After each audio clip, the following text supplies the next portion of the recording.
Olá, tudo bem? A nossa aula de hoje é sobre transição nutricional. Só um segundo que eu vou compartilhar aqui a tela com vocês. Então, nós vamos falar primeiramente sobre a ideia de transição, né? A noção de transição, ela nos remete, né, à ideia de mudança no decorrer do tempo. Então, é uma ideia de movimento em oposição à estagnação. Nós vamos estar falando, então, de um processo, né, de mudança, de um processo de transformação nas sociedades, tá? E esse processo de transformação, a gente está com foco na transição nutricional, mas, na verdade, são várias mudanças em várias dimensões da sociedade que acontecem ao mesmo tempo. Então, nós temos mudanças demográficas, econômicas, mudanças no padrão de adoecimento, de óbito, mudanças no uso do solo e no processo de urbanização. Então, na verdade, são várias transições, né? Por isso eu coloquei a ideia de transições no plural, que acontecem simultaneamente, e dentro desse conjunto de transições e mudanças na sociedade, nós temos a transição nutricional acontecendo também. Mais ou menos a lógica que nós temos é, pensando principalmente no mundo atual, globalizado, nós temos mundialmente fluxos migratórios que acontecem e dão uma dinâmica de movimento nas diferentes sociedades. O processo de globalização e da produção de produtos, a oferta de produtos que são produzidos em escala global, mas são vendidos localmente, né, consumidos localmente e trazem outras dinâmicas sociais. Nós temos, junto com isso, os processos de degradação ambiental, de propagação de vetores, disseminação de agentes biológicos, além de outros movimentos que, em conjunto, eles trazem uma dinâmica social e promovem mudanças nas sociedades ao longo do tempo, né? Mudanças tanto da ordem econômica, demográfica, e também mudanças no padrão nutricional, que é o que nós vamos falar um pouquinho mais. Então, nessa aula de hoje, o que nós vamos falar? Nós vamos falar principalmente das transições na sociedade, com foco na transição demográfica, na transição epidemiológica e na transição nutricional. A transição nutricional nós vamos falar um pouquinho mais a fundo, trazendo uma visão mais de conceito e uma visão geral, além de detalhar um pouco mais a transição nutricional no Brasil, falando do panorama, né, do estado nutricional da população brasileira e também do perfil alimentar da população. Começando, então, com as transições na sociedade, dando início pela transição demográfica, né? A transição demográfica, ela seria o conjunto, então, de mudanças no perfil demográfico ao longo do tempo na sociedade. Os indicadores demográficos, por exemplo, como características etárias, taxa de natalidade, de fecundidade, expectativa de vida, características do processo de urbanização, são exemplos de indicadores demográficos que alteram ao longo do tempo, dando essa noção, essa ideia de movimento em transição na sociedade.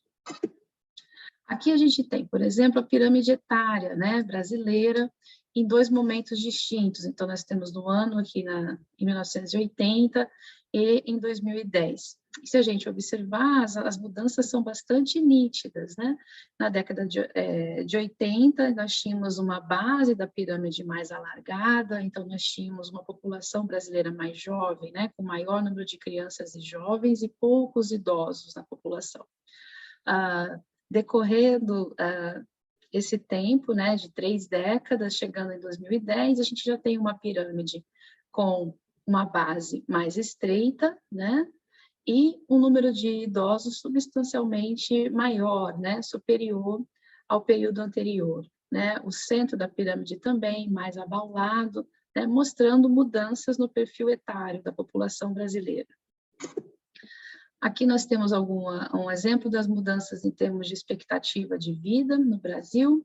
Então, aqui nós temos o tempo, né, passando então da década de 1940 até o ano de 2010, E nós vemos um aumento progressivo da expectativa de vida no Brasil. Aqui na linha de cima é na região sudeste, tá? Então, que aqui na década de 40 era abaixo de 50 anos de idade a expectativa de vida, e que em 2010 essa expectativa de vida na região sudeste sobe para mais de 70 anos, né? Na região nordeste, que é a linha inferior, também há um aumento da expectativa de vida ao longo do tempo, ainda que sempre inferior à expectativa de vida vista na região sudeste, né? Aqui, a população feminina tem uma característica semelhante à masculina em termos de como aconteceu esse aumento na expectativa de vida na população ao longo do tempo, ainda que a população feminina no Brasil tenha sempre uma expectativa de vida um pouco superior do que a população masculina.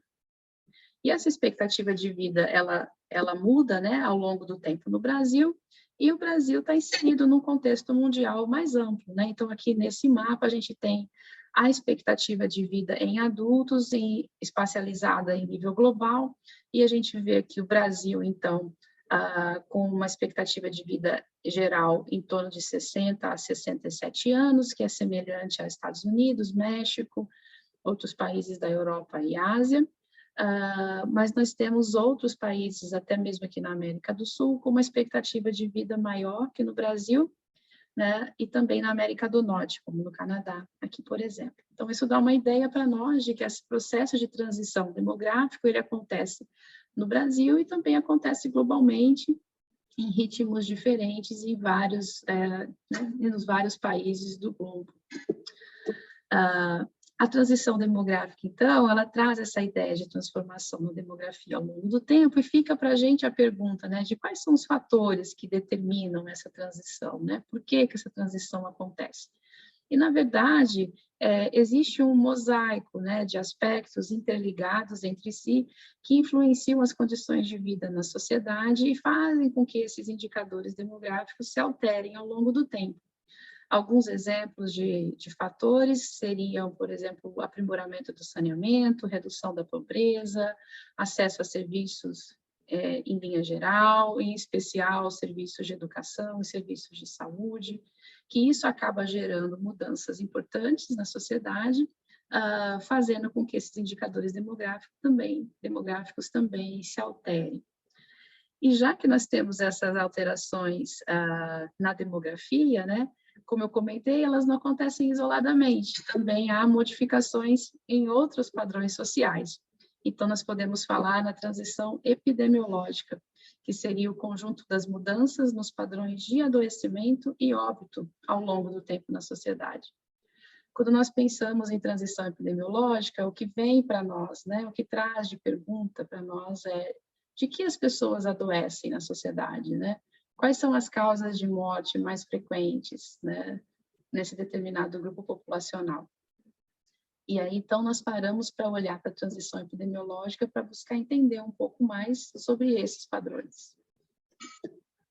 Em linhas gerais, né, o que nós temos que, conforme os países estão em desenvolvimento e se tornam mais desenvolvidos, o que é esperado, em linhas gerais, que aconteça é uma redução das doenças infecto-parasitárias, né, ao longo do tempo, principalmente porque espera-se que haja melhoria nas condições de saneamento, redução da pobreza, acesso maior ao serviço de saúde, né, uma cobertura de acesso para a maioria da população, que faz com que as doenças infecto-parasitárias, como, por exemplo, as parasitoses intestinais, né, e outras infecções relacionadas à pobreza, né, caiam ao longo do tempo. Ao mesmo tempo, é esperado que aumente a presença na população de doenças crônicas não transmissíveis, como hipertensão, diabetes, problemas cardiovasculares em geral, cânceres, né? É comum que essas doenças passem a ter uma maior proporção na população. E com isso, então, a população adoeça mais dessas doenças e venha a óbito devido a essas doenças com mais frequência e não em relação às doenças infecciosas, como era num estágio anterior, né? Além disso, o que costuma aumentar também ao longo do tempo na transição epidemiológica são os problemas de saúde e os óbitos devido a causas externas, que seriam, por exemplo, causas relacionadas à violência ou acidentes de trânsito, que não são causas relacionadas ao físico, mas são causas relacionadas à modernidade, né? E que acabam também levando a óbito, né? Esse seria um quadro geral, né, dos padrões de morbidade, que seria de adoecimento, e de óbito ou mortalidade. Olhando um pouquinho aqui para o caso brasileiro, então nós temos aqui nessa figura, desde 1930 até 1985. Então, a gente olha que aqui em 1930, mais de 40% aqui dos óbitos na população brasileira eram decorrentes de doenças infecciosas. E aqui meados da década de 80, né, já houve uma queda bastante acentuada, né, sendo que menos de 10% dos óbitos no país ocorreram devido a doenças infecciosas, né.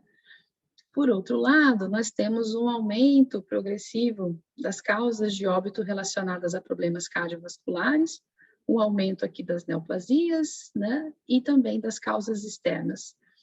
Se olharmos principalmente aqui para óbitos devidos a câncer, né, a gente tem, na década de 30, nós tínhamos pouquíssimos casos, né, evidenciados de óbito devido a câncer, e já na década de 80, a gente já tem mais de 10% da população vindo a óbito devido em decorrência de neoplasias, né? E essa tendência, nessa figura vai até 85, né? Mas a tendência até os anos atuais, agora, ela é a mesma, né? Tanto para adoecimento quanto para óbito, nós temos uma presença muito mais marcante e crescente de doenças cardiovasculares e neoplasias, e uma queda bastante acentuada, né? De doenças infecciosas na população. Então, o que a gente vê, na verdade, é que a transição demográfica e a transição epidemiológica, elas acabam caminhando juntas, né? Aqui eu coloquei alguns fatores, alguns pontos marcantes que acontecem nesse processo de transição, não necessariamente eles têm uma ordem exata para acontecer, mas o que a gente observa é uma redução da pobreza na sociedade, uma maior cobertura de saneamento, maior acesso a serviços, com isso uma redução na ocorrência de doenças infecto-parasitárias. O acesso a serviços se relaciona bastante com a redução da natalidade e da taxa de fecundidade, né?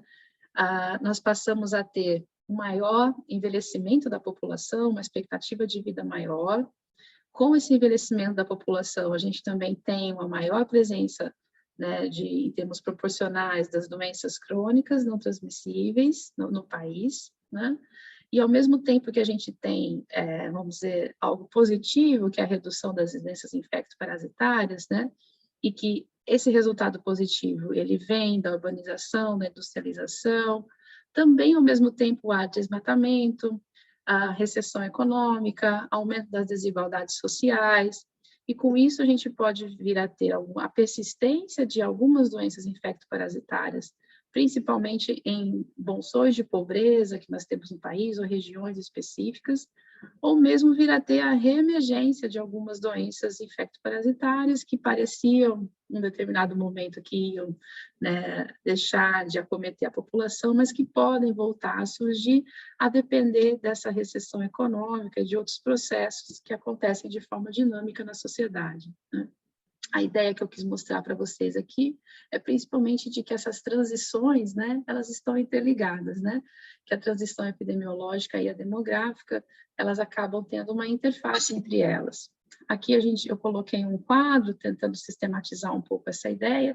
Nós podemos pensar na transição nutricional, a transição demográfica e epidemiológica em 4 estágios, sendo que no primeiro estágio seriam dos países menos desenvolvidos e um 4º estágio os países mais desenvolvidos, as sociedades mais desenvolvidas.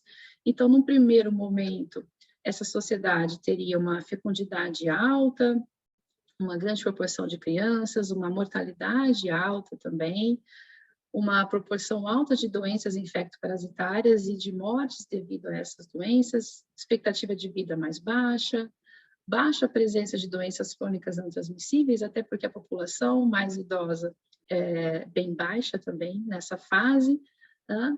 E já passando para os próximos estágios, a fecundidade se torna decrescente e no último estágio ela fica bem baixa, assim como a proporção de crianças, a mortalidade também reduz, a proporção de doenças infecto-parasitárias também se reduz e aumenta a expectativa de vida da população, aumenta marcantemente a presença de doenças crônicas não transmissíveis na população, a proporção de idosos aumenta bastante e a população que passa a ter um crescente, né, ela está um pouco estacionada no início, no primeiro estágio, ela passa a crescer, né, e depois ela estaciona novamente.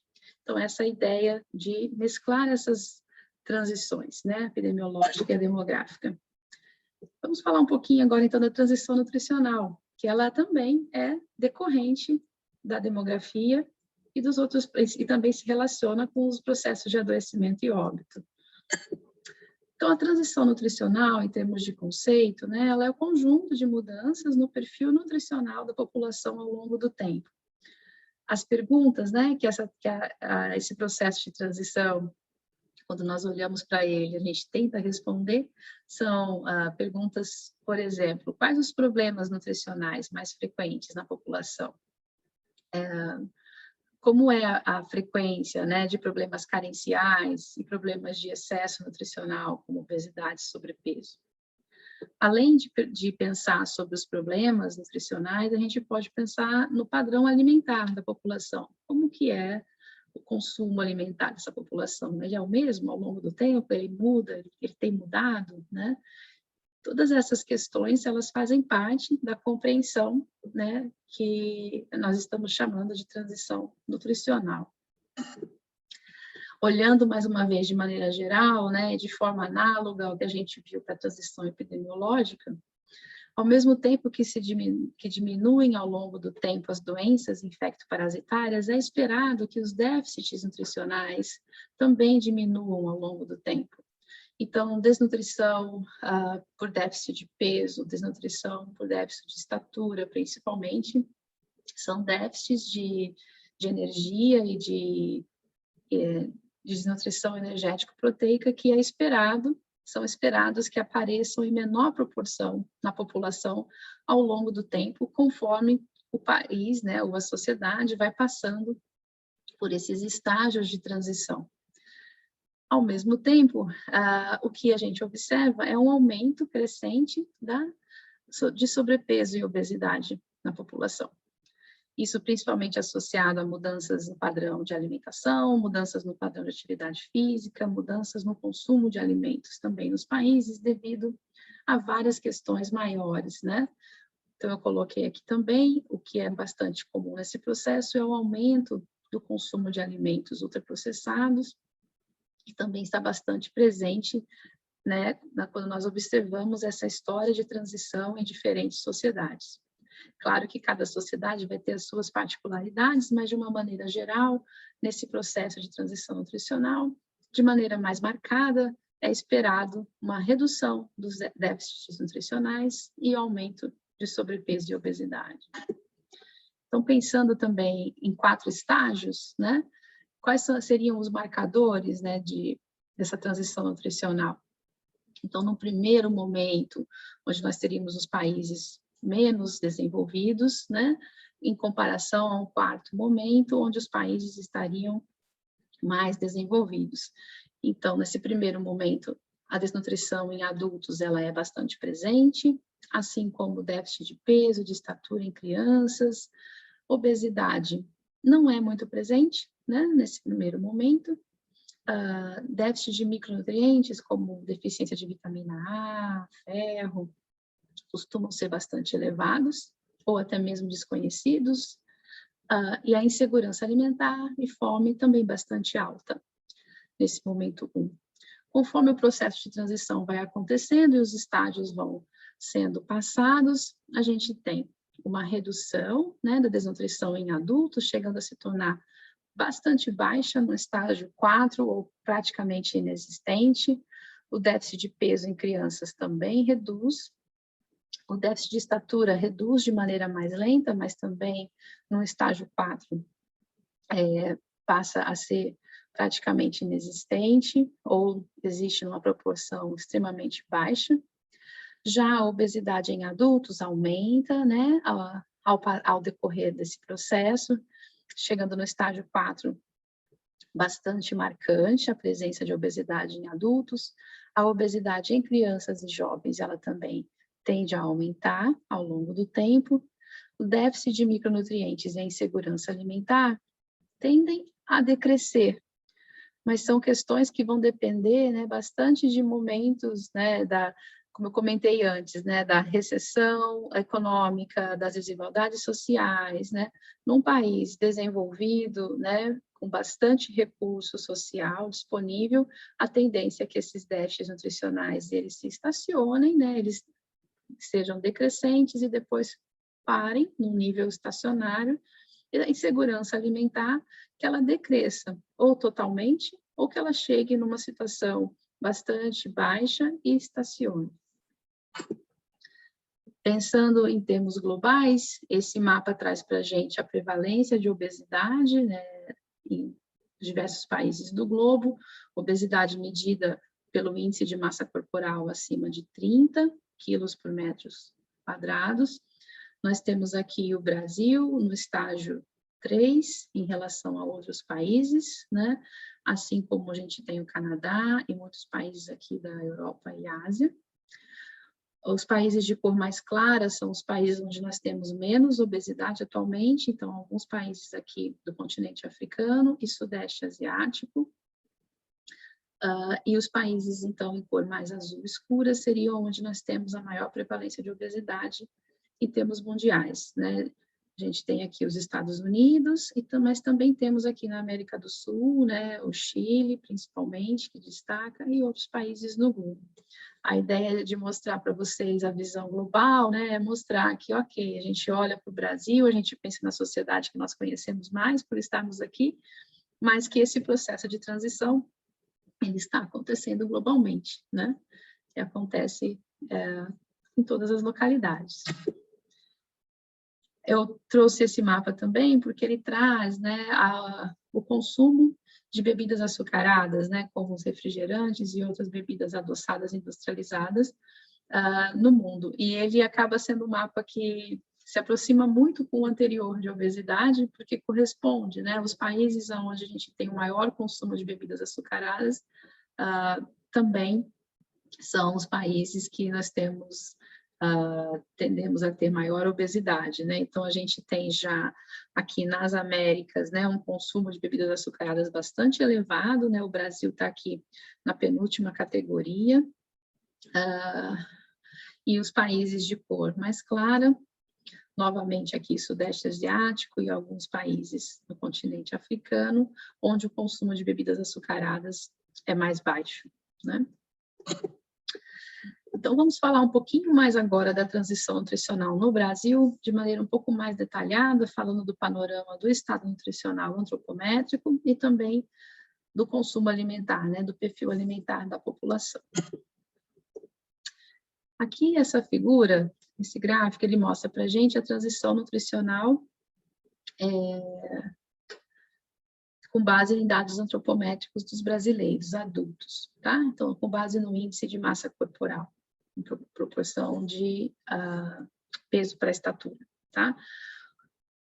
Essas são pesquisas conduzidas em nível nacional, né? Então, esses valores que estão sendo apresentados, eles representam a população brasileira como um todo. Vamos olhar aqui primeiro para o grupo masculino, a gente vê ao longo do tempo. Então, na coluna azul, a gente tem um estudo feito na década de 70, né? Na laranja, final da década de 80. Depois nós temos em verde 2002, 2003 e em roxo 2008, 2009. Então, a gente tem alguns estudos feitos ao longo do tempo na população brasileira inteira, que nos mostram esse processo de transição ocorrendo no país. Em termos de déficit de peso em adultos, a gente vê uma queda bastante visível, né? Tanto que em 2008 e 2009, aqui, nós temos menos de 2% de adultos no país identificados com algum déficit de peso ou desnutrição entre adultos. Em contraposição, o excesso de peso aumentou substancialmente ao longo do tempo e a obesidade também, chegando aqui em 2008 e 2009 a 12% aproximadamente dos homens no país com obesidade. Um perfil semelhante é visto no grupo feminino, inclusive com obesidade mais acentuada, então nas mulheres chega a quase 17% a obesidade em 2008 e 2009, e também uma queda bastante clara do déficit de peso, né? Então, se nós formos pensar em como é o estado nutricional, como está sendo esse processo de transição nutricional no Brasil, da década de 70 até os anos mais recentes, a gente vê, né, entre os adultos, uma clara redução do déficit, dos déficits nutricionais entre adultos, e uma crescente, né, um crescente aumento na prevalência de obesidade nesses adultos no país. E se a gente acrescentar aqui mais uma coluna, esses são dados de 2018, eu coloquei eles separados porque eles não são da população brasileira inteira, eles são apenas das capitais brasileiras, então esses valores em roxo, eles não representam, né, a população brasileira de todas as regiões, né, dos municípios do interior, das zonas rurais, mas dá para a gente ter uma noção, né, de que trazendo aí para mais uma década à frente, a tendência é de aumento, né? Então, entre as capitais, a prevalência de obesidade entre os homens está chegando a 19% e entre as mulheres, 20%, 21% no país. E como que está a alimentação da população brasileira, né? Então, se a gente olhar, também temos algumas informações que nos ajudam a compreender esse processo todo de mudança social. Principalmente aqui, eu marquei aqui o consumo de arroz e feijão, frutas, leite e de sanduíches e pizzas. Esses dados, a coluna azul, são dados de 2008, 2009, e a coluna laranja, dados mais recentes, de 2007 e 2018. São dados também representativos da população brasileira inteira. O que a gente observa de maneira mais clara é uma redução, né, na participação de alimentos tradicionais brasileiros, como o arroz e o feijão. Esses são alimentos protetores, né, eles são alimentos que são alimentos saudáveis, que remetem à nossa tradição, à tradição brasileira de consumo alimentar, e esses alimentos parecem, né, que eles estão tendo uma tendência de redução em seu consumo. Então, por exemplo, aqui, então, em 2008, o consumo de arroz representava 84,4% e cai para 76% em 2017, 2018. Também há uma queda no consumo de feijão no país, uma redução também no consumo de frutas, redução no consumo de leite e um aumento no consumo de sanduíches e pizzas. Essas mudanças, elas estão associadas a diversas questões, né? Muitas difíceis até de parar para falar aqui nessa aula apenas, né?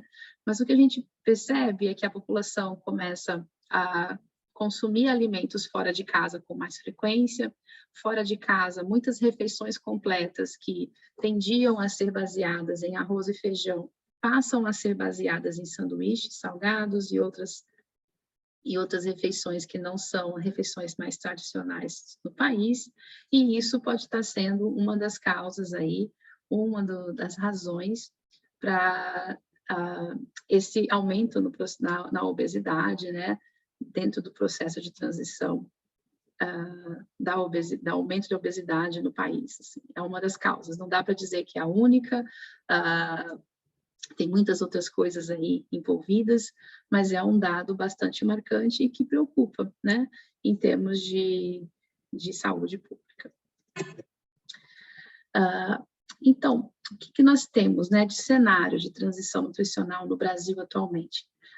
Coexistem no Brasil problemas de diferentes ordens, né? Então, a desnutrição energética e proteica, ela está em queda no país, é notório, cada vez que é feito um novo estudo, o número de adultos com algum déficit nutricional, energético proteico, né, déficit de peso ou de estatura, e também de crianças com esses problemas de déficit de estatura e peso, é cada vez menor.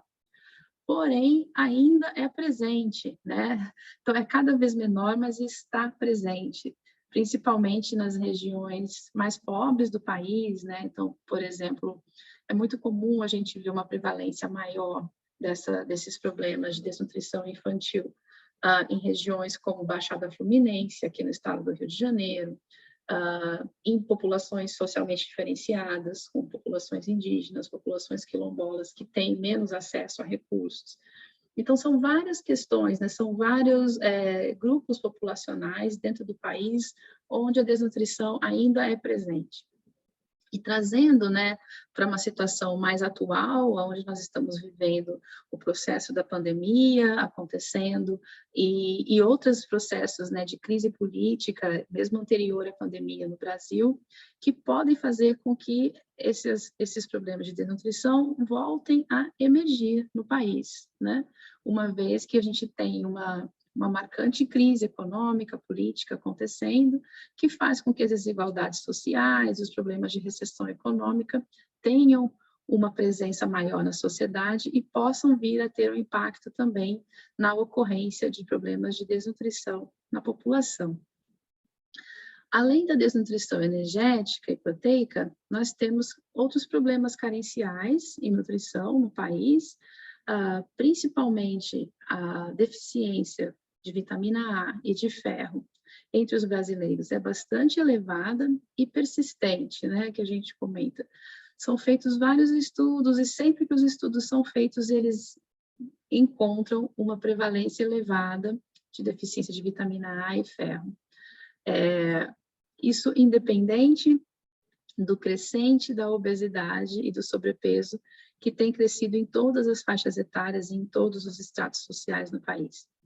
Então, esse é o cenário bem resumido, né, falando bem resumidamente, da população brasileira. Claro que nós vamos ter diferenças regionais, quando a gente pensa no norte, no nordeste, no sul, sudeste, centro-oeste do país, quando nós pensamos em grupos populacionais mais específicos, nós vamos ter situações também mais específicas dessas populações, porém, de uma maneira geral, nós temos baixa presença de desnutrição energética proteica nesse momento no país, ainda que temos, né?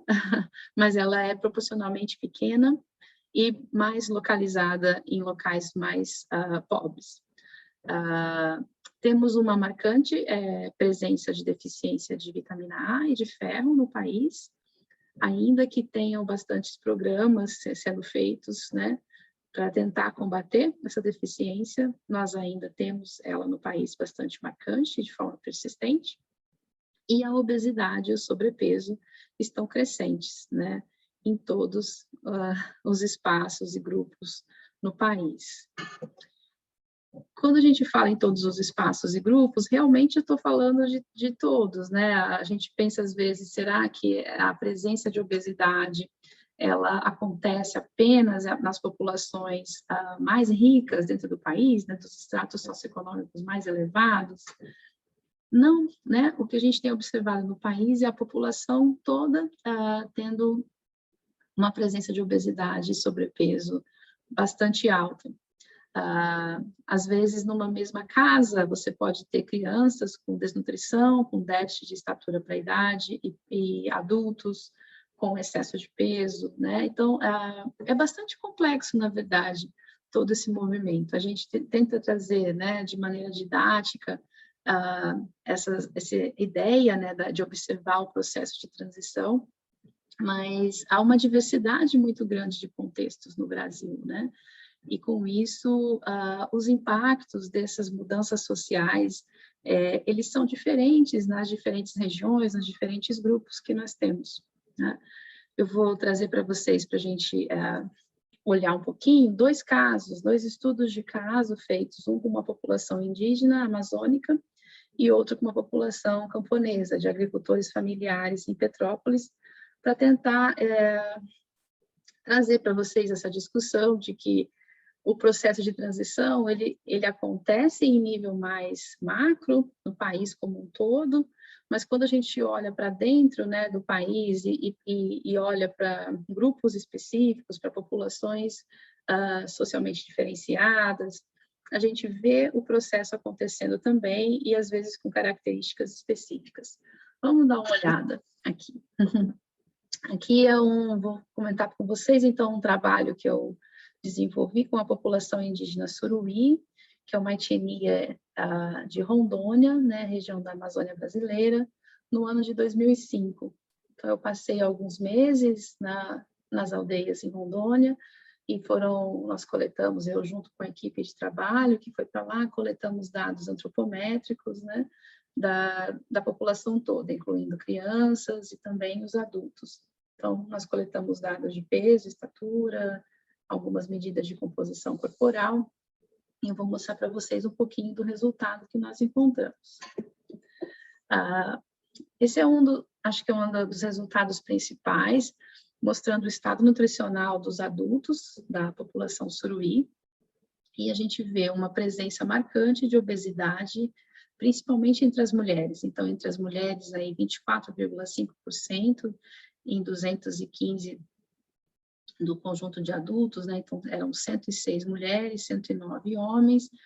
Dessas 106 mulheres, 24,5% tinham obesidade. E do total de 215 adultos, 18,2% tinham obesidade.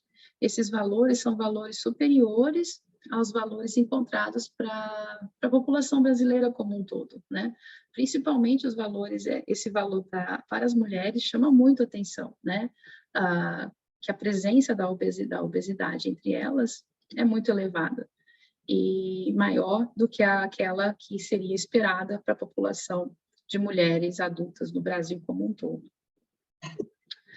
Quando a gente compara os dados para essa população que foram coletados em 88 e compara com esses dados de 2005 que eu coletei, a gente percebe que os homens, em média, ganharam cerca de 11 quilos, né? E que o IMC médio dessa população masculina passou de 22,3, que é o IMC dentro de uma adequação esperada, passou para 26,3%, né?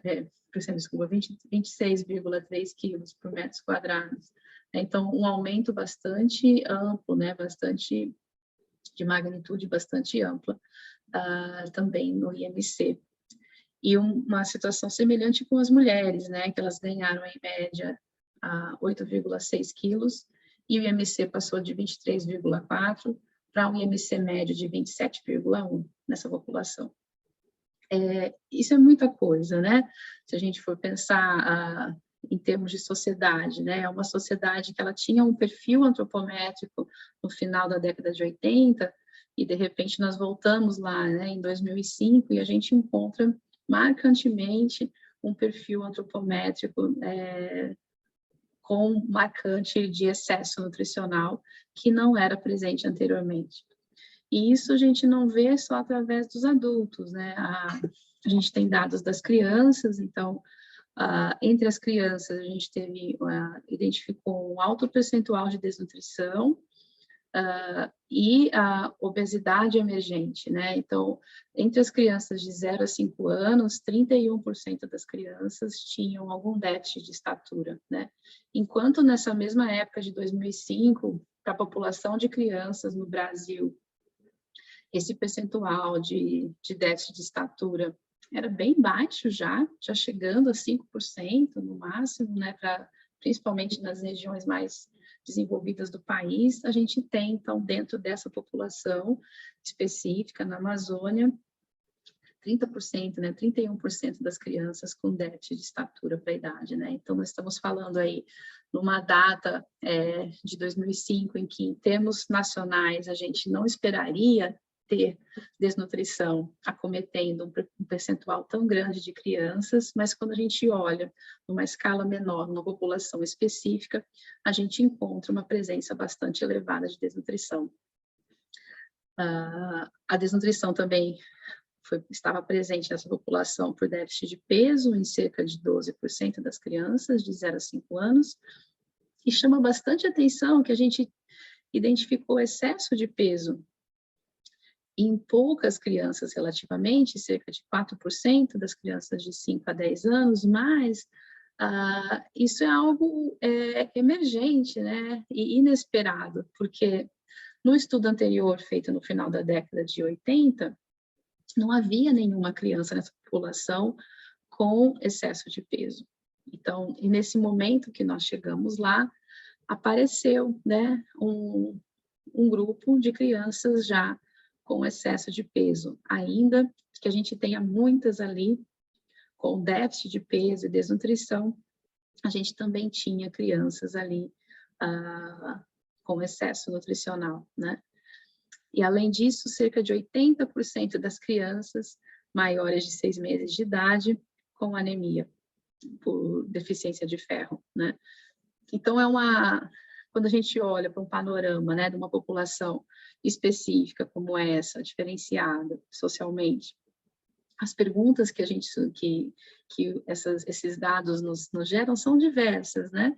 Eu vou deixar para vocês a curiosidade de depois ler o material, nas referências eu deixei para vocês, caso vocês queiram olhar depois com mais cuidado, porque são muitas mudanças, né? Desde que essa população entrou em contato com a sociedade brasileira em geral, houve muitas mudanças, né, no padrão alimentar, no padrão de atividades desenvolvidas pela população, houve a inserção de alimentos industrializados na comunidade, redução da caça e da pesca, até porque o desmatamento e a contaminação dos igarapés é massiva, né?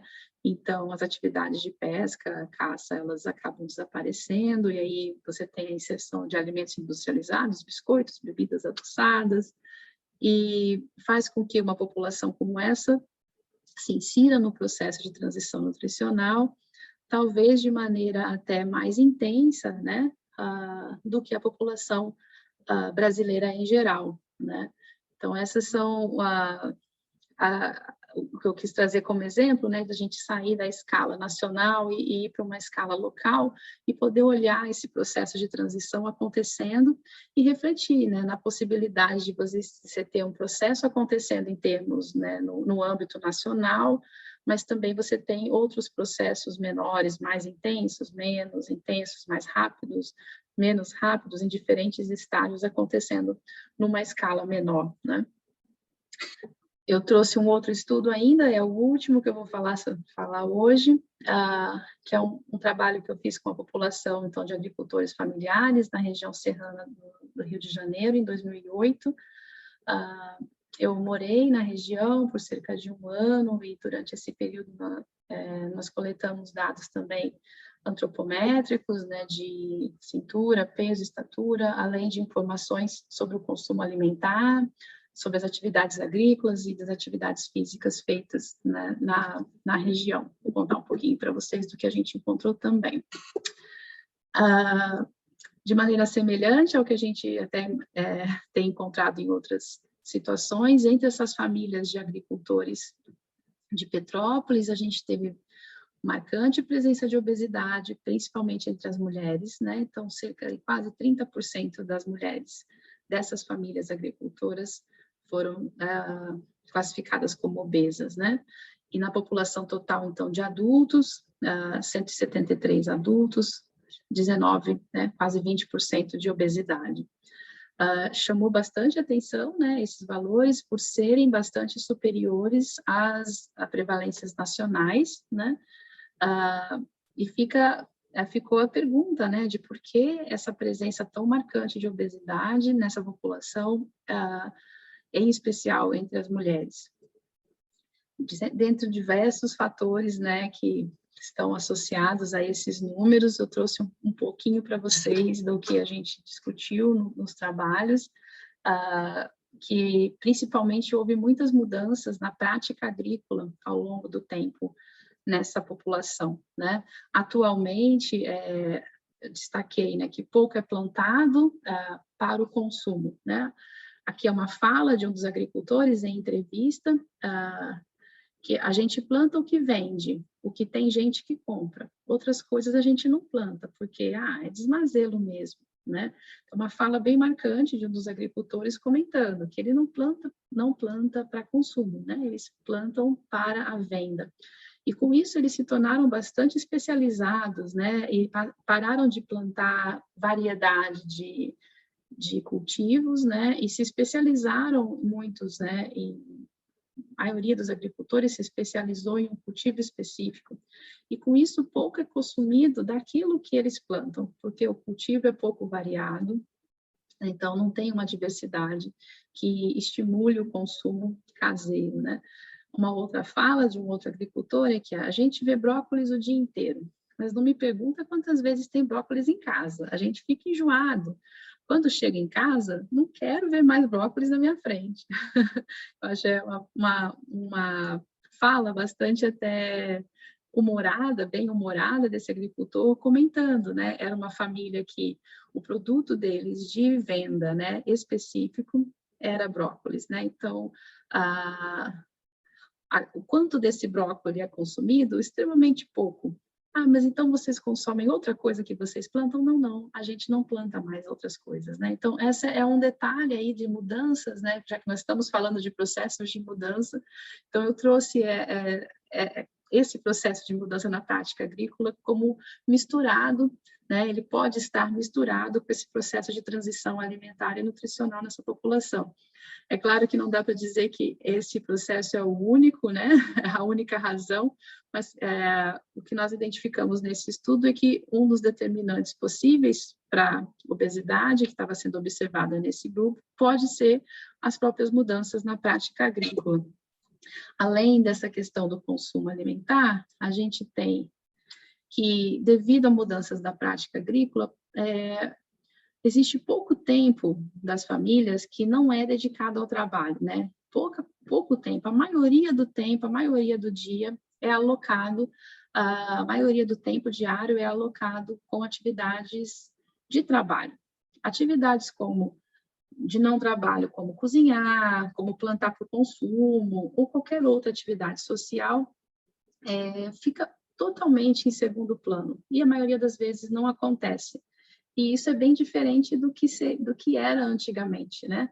Então, essa é uma outra fala, né, de uma das agricultoras que eu conversei, que antes a gente trabalhava menos e ganhava mais. Hoje é o contrário. A gente tem que arrancar muito alface para comprar um saquinho de adubo, né? É uma fala bastante marcante, mostrando que houve uma intensificação do processo de trabalho e uma redução do tempo dedicado a outras atividades de não trabalho, o que também pode estar influenciando aí os hábitos de alimentação de outras atividades que essa população desenvolve.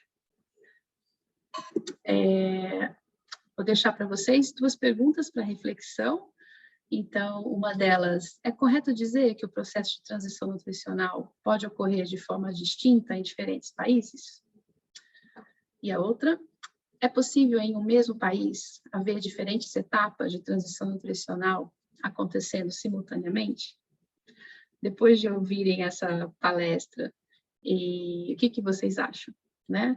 Para ajudar vocês a refletirem sobre isso, tem algumas leituras que eu vou deixar aqui a seguir, tá? Essas são 2 referências específicas de transição demográfica, caso vocês queiram ler um pouco mais sobre transição demográfica no Brasil.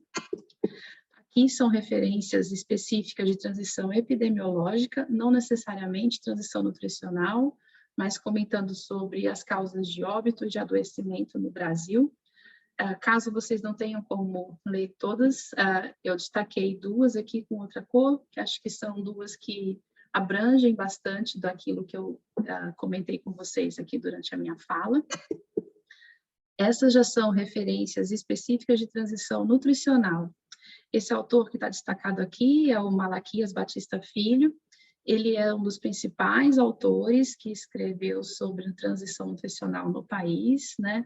É uma leitura indispensável. Sempre que vocês verem que ele está dentro da equipe de autores, vale a pena. É uma leitura bastante rica sobre a transição nutricional na população brasileira, tá?